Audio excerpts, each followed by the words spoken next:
Well, tonight, new information in a Channel 4 investigation. It was a surprise and possibly illegal eviction of a Mandarin family. They were thrown out on the street through no fault of their own because the house they were renting, that is, no longer belonged to their landlord. Jim Piggott continues to dig deeper into this situation and has learned what's changed since our story first aired in July and how, because of our investigation, the state attorney's office and others are getting involved.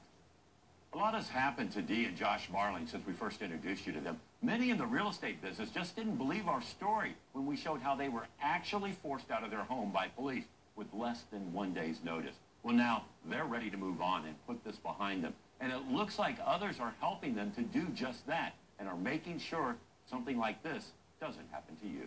Dee Marling says when the story got out about how her family was kicked out of their house from this Mandarin neighborhood, people came through. I got names of private investigators. I got names of attorneys who also didn't so much give me advice, but say, hey, have you done this? Have you done that?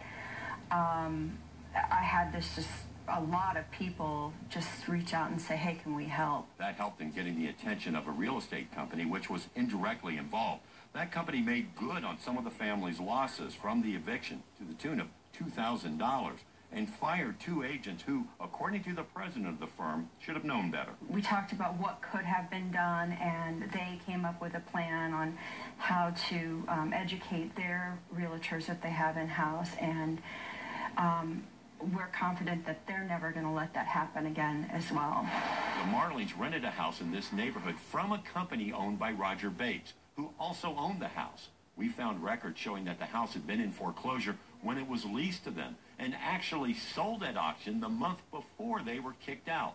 The Marlings say they never heard anything about it from Bates or his company. So again, we came back here to this place where Roger Bates supposedly owns, Achilles Real Estate Holdings. It's been out here. I've been out here numerous times before trying to track him down to see exactly where he is. Now, this front office complex right here, this is where the office is, and every time I've come out here, I've knocked on the door, I've left my card. It really does appear that there were people inside, but there's nobody here now. It's hard to see through these windows, but it looks like everything is getting boxed up. He's no longer here, and we can't seem to locate Roger Bates to ask him these important questions. Those questions: why lease a house that had been in foreclosure? And since Bates didn't have a mortgage payment on a foreclosed home, what did he do with the Marlings' monthly rent check? And where is their deposit? We went to several addresses for Bates, 2 in Fernandina Beach and 1 near Julington Creek. And at each stop, he wasn't there. Most cases, he no longer owned that property, but some on hand said they would try to reach him. Our investigation also caught the attention of the state attorney's office.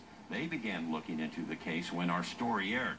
At this point, they can't comment, but say it could end up becoming a civil matter. No matter what they do, the Marlings say they don't want to see this happen to anyone else, and they hope that this story would help do that. The Marlings say they learned a lot from this to check on the backgrounds of people that you rent from, including landlords, real estate agents, and brokers. Well, you can do that yourself by contacting your local Better Business Bureau.